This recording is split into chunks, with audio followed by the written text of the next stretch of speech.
സ്വാമിജിയിലേക്ക് വീണ്ടും വരുന്നു. വളരെ സങ്കീർണമായ ഒരു തലത്തിലാണ് നമ്മളിപ്പോൾ ഈ ആശയത്തെ അവതരിപ്പിച്ചത്. ഒരു രാജാവിന് തീരുമാനമെടുക്കാൻ വലിയ ബുദ്ധിമുട്ടാണ് ഇങ്ങനെ ഒരു നിർണായക സാഹചര്യത്തെ നേരിടേണ്ടി വരുമ്പോൾ.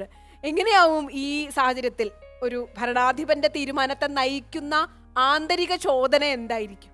നമ്മൾ കേട്ടിട്ടുണ്ടാവല്ലോ, ആചാര പ്രഥമോ ധർമ്മ, ആചാര പ്രഭോ ധർമ്മ, രണ്ടും നമ്മൾ പറയാറുണ്ട്. ഇത് ആരെങ്കിലും ആചരിച്ചാലല്ലേ അത് ധർമ്മമായി മാറുള്ളൂ. ആചരിക്കാതെ കണ്ട് എങ്ങനെ ധർമ്മമാവും? അത് മാതൃക കാണിച്ചു കൊടുക്കാൻ ഒരാൾ വേണം. അത് തന്നെയാണ് രാജാക്കന്മാരുടെ ഉത്തരവാദിത്വം. സാധാരണ പ്രജകൾക്ക് നേരത്തെ നമ്മൾ സൂചിപ്പിച്ച പോലെ അവർക്കൊന്നും അറിഞ്ഞോളണമെന്നില്ല. എന്ത് ചെയ്യണം, എങ്ങനെ ചെയ്യണം, എപ്പോൾ ചെയ്യണം, ആര് ചെയ്യണം, ഏത് സന്ദർഭത്തിൽ ചെയ്യണം എന്ന് കൃത്യമായി ആചരിച്ച് കാണിച്ചു കൊടുക്കണം തന്നെ വേണം. ധർമ്മം എന്താണ്? ഒരു വസ്തുവിനെ അതായി നിലനിർത്തുന്നത് എന്തോ അത് ധർമ്മം. ചിന്മയാനന്ദ സ്വാമിജി പറയാറുണ്ട്, സൂര്യനെ സൂര്യനാക്കണമെങ്കിൽ സൂര്യൻ്റെ മുഖ്യമായ ഗുണം ഉണ്ടാവണം. അഗ്നിയെ അഗ്നിയാക്കണമെങ്കിൽ അഗ്നിക്ക് അഗ്നിയുടെ ഗുണം ഉണ്ടാവണം, ദാഹകത്വം ഉണ്ടാവണം. അതുപോലെ മനുഷ്യനാണെങ്കിൽ മനുഷ്യൻ്റെ ഗുണം ഉണ്ടാവണം. ഒരു രാജാവിനെ രാജാവാക്കണമെങ്കിൽ രാജധർമ്മത്തെ, രാജാവ് എന്താണെന്ന് ജനങ്ങൾക്ക് അറിയണം. ഇപ്പം നമ്മൾ അറിയുന്നുണ്ടല്ലോ, ഒരു പ്രധാനമന്ത്രി എന്താവണമെന്ന് ആളുകൾക്ക് മനസ്സിലാവുന്നുണ്ട്, എന്തൊക്കെ ചെയ്യണമെന്ന്. ഇതുപോലെ ഓരോ രാജാവും എന്ത് ചെയ്യണം എന്ന് രാമൻ രാജാവായപ്പോൾ രാമൻ കാണിച്ചു കൊടുത്തു. മുമ്പ് രാമൻ രാജാവല്ലായിരുന്നു. മുമ്പ് രാമൻ ദശരഥൻ്റെ മകനായിരുന്നു. ദശരഥൻ്റെ മകനായ ആൾക്ക് യുവരാജാവായിട്ട് അഭിഷേകം ചെയ്തിട്ടില്ല. ദശരഥൻ്റെ മകനായ ആൾക്ക് ദശരഥനെ അച്ഛന് വേണ്ടി ചെയ്യേണ്ട കാര്യമാണ് അയാളുടെ മുഖ്യ കടമ.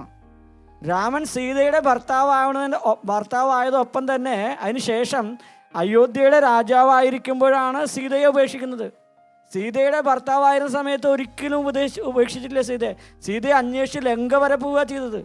അപ്പോൾ മാത്രമാണ് ആ ധർമ്മത്തെ സ്വീകരിച്ചത്. അല്ലാതെ ധർമ്മം ആകെ കൂട്ടിക്കുഴച്ച് അവിയൽ പരിവായിട്ടുള്ളൊരു അങ്ങനൊരു ബുദ്ധിമോശം നമ്മുടെ ആളുകൾക്ക് വന്നിട്ടില്ല.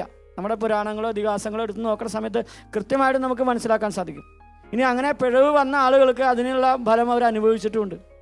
അർത്ഥശാസ്ത്രത്തിലെ ചാണക്യൻ പറയും, രാജ്യത്തിൻ്റെ വിദ്യാഭ്യാസം രാജാവിൻ്റെ കയ്യിലായിരിക്കണം, അത് മറ്റൊരാളെ ഏൽപ്പിക്കരുത്.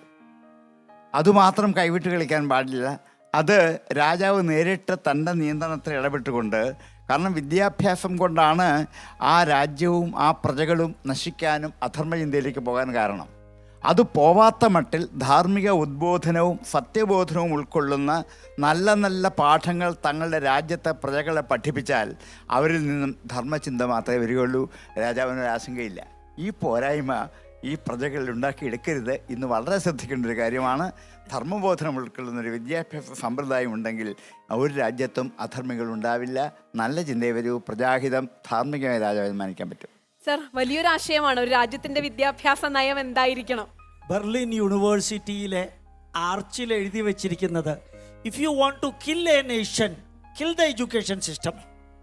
ബെർലിൻ യൂണിവേഴ്സിറ്റിയുടെ ഫ്രണ്ടിൽ എഴുതി വെച്ചിരിക്കുന്ന പാണിനിയുടെ അതും എഴുതിയിട്ടുണ്ട്, കൂടാതെ ഇതും എഴുതിയിട്ടുണ്ട്. If you want to kill a nation, kill the education system.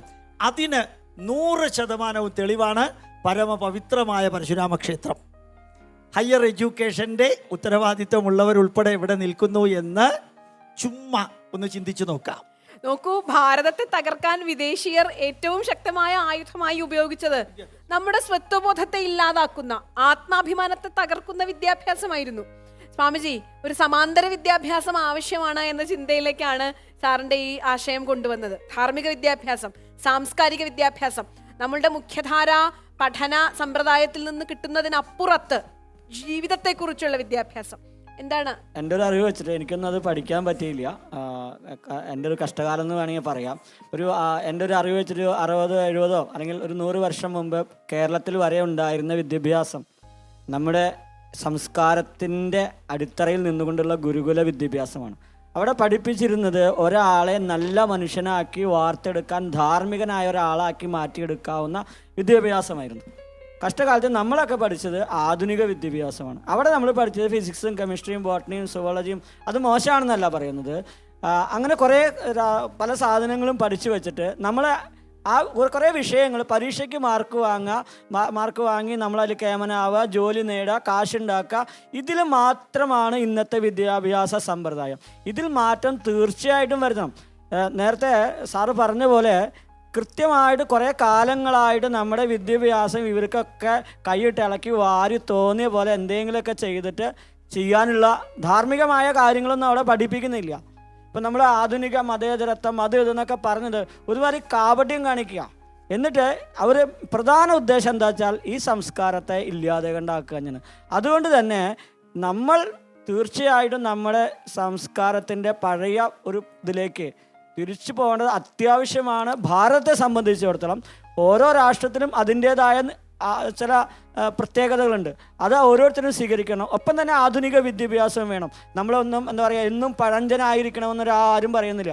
പക്ഷേ ആ പഴയതിലും പുതുമയുണ്ട്. നമ്മളൊക്കെ പുരാണമാണല്ലോ, പുരാ അഭിനവം പുരാണം എന്നോ. അപ്പോൾ എന്നും പുതിയതായ ആശയങ്ങളെ തരാനായിട്ട് അവർക്ക് സാധിക്കുന്നതാണ് നമ്മുടെ വിദ്യാഭ്യാസം. അതിന് മുൻതൂക്കം കൊടുക്കുക തന്നെ വേണം.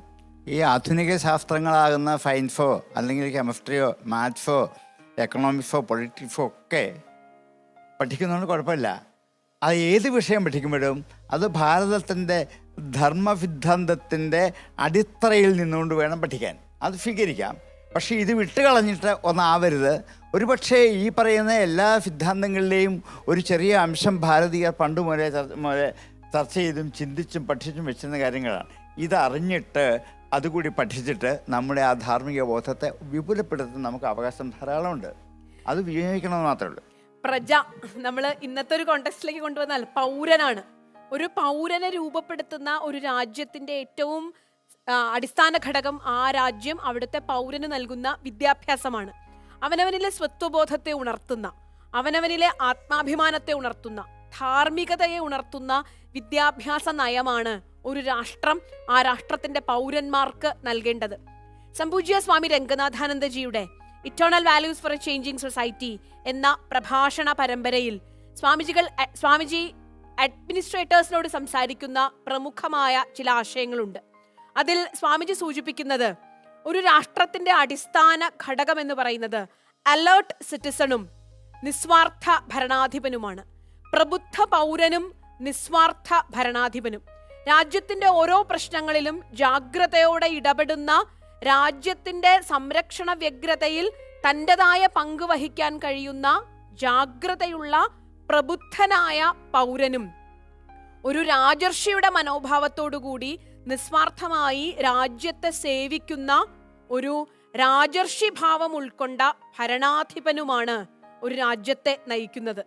രാജർഷി എന്ന സങ്കല്പം പാശ്ചാത്യരുടെ ഒരു സെയിന്റ്ലി വിത്തിൻ ആൻഡ് കിങ്ലി വിത്തൗട്ട്, ഒരു രാജ്യഭരണാധിപൻ ഒരു ഋഷിയുടെ ഉൾക്കരുത്തും ഒരു രാജാവിന്റെ പ്രൗഢിയും കാത്തുസൂക്ഷിക്കുന്നവനാകണം എന്ന ആശയത്തിലേക്ക് കൂടി സൂചിപ്പിക്കുന്നുണ്ട്.